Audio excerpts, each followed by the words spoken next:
Rahul Gandhi, Honorable Leader of the Opposition's Lok Sabha, first visit in the state of Manipur after being elected as a leader of opposition Lok Sabha. Ngasigi aikoina laukthokcharibasi tang nipanda, that is on Monday, akoi Shri Rahul Gandhi ji, leader of opposition Manipur da lakpigani. Magi hanba program si Delhi degi Silchar Airport, Kumbigram Silchar Airport ta ayuki timing da matam da Delhi degi charter flight da akoi Silchar da hanba thungani. Adugi matung da Silchar Airport tagi Jiribam district ta handak June gi tang tarukta fresh eruptions of violence. Madugi tang tarukta thokhiba asigi mari lenana Jiribam district ta Shri Rahul Gandhi ji Jiribam district ta han boina aikoigi tawdoksiga violence siga mari lenana relief camp da yengchan basatpi gani. Adugi matungda Jiribam district tagi Silchar Airport amuk halakani. Silchar Airport tagi Imphal da Bir Tikendrajit International Airport Imphal da Silchar Airport tagi taroga Imphal da thungani. Imphal thungaba matung da Honorable Leader of Opposition Shri Rahul Gandhi ji na khoi Churchandpur district da irang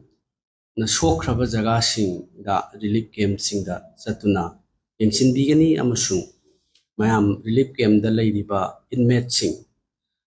akoigi mayam yum kai mangkraba inmate da lei inmate sing du unabigani amasung akoi aduda mayam gi awana da yengsin bigani.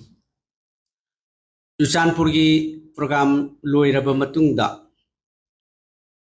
Moirang da Bisempur district lakani by road ta aduga Moirang gi leiba jaga sing asigi Bisempur gi jaga swaisida relief camp metei gi leiba jaga sing da changaga relief camp sing changaga yengsin bigani amasung inmate sing unabiraga leiba irang na sokraba hoju phawba relief camp da leiba mayam sing koigi Chasing now sing Asian Halaman Mam number Shri Rahul Gandhi Jina Nabigani Amasung interaction to Bigani. Bisempur district tagi Thadu over Matungda Infalda Haigalakani Aduga Infalda Haigalaga Koigi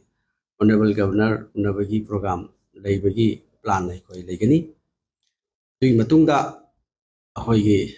Honorable Leader Opposition Leader Shri Rahul Gandhi ji Imphal yauraba matung sigi loiraba matungda amuk charter flight da hankibagi program laigani. Masini aikoi Rahul Gandhi jina opposition leader hek oiraba matungda first visit to Manipur. Masi akoi ahanba lakpase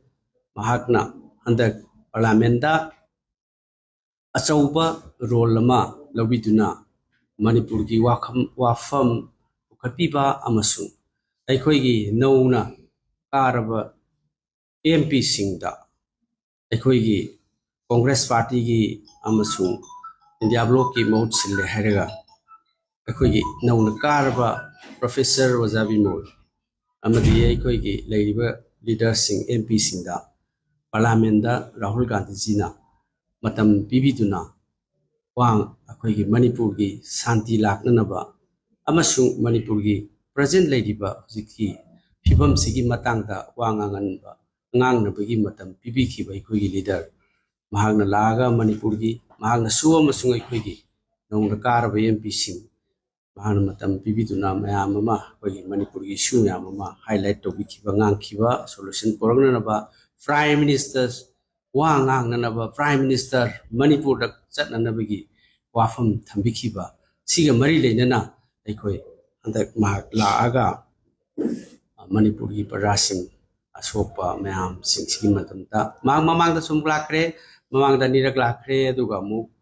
handaki amuk lakse mahagna Manipur parja sibiduna ꯑꯗꯒꯤ ꯄ꯭ꯔꯖꯥꯁꯤꯡ ꯂꯩꯔꯤꯕ relief ꯀꯦꯝꯞꯇ ꯁꯣꯛꯏꯕ ꯃꯌꯥꯝ ꯃꯅꯤꯄꯨꯔꯗ ꯑꯋꯥꯕ ꯂꯩꯔꯤꯕ ꯃꯌꯥꯝꯁꯤꯡꯁꯤꯒꯤ ꯈꯜꯂꯒ right after becoming the opposition leader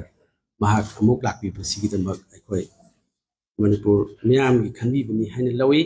masini aikoi maroiba tentative aikoi gi program Rahul Gandhi china lakpagi. Thank you.